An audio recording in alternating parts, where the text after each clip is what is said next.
Iba na talaga ang buhay ko ngayon kaysa nakaraang mga araw. Marami nang nagbago. Biglang bumilis ang takbo ng mundo ko. Noon, lahat magagawa ko pang gumawa tulad ng lumabas, maglaro, at mamesta. Ngayon, lahat kong gagawin ay dapat nasa saktong oras. At kung hindi, mahuhuli na yung ibang kong mga gawain. At pagkatapos ng isang araw, kulang pa rin ang oras. Laging kulang ang oras. Paalala ko lang sa aking sarili, tumatanda na ako. I-enjoy na lang natin lahat. Kung may hindi man natapos na trabaho, huwag na nating pilitin. Kung natapagod tayo sa lahat ng oras, ang ating katawan napapagod, matulog na tayo.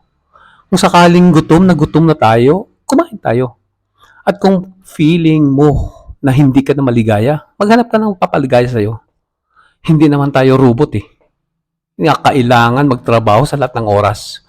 We must give ample time to respect to ourselves. Huwag idaan lahat ng trabaho.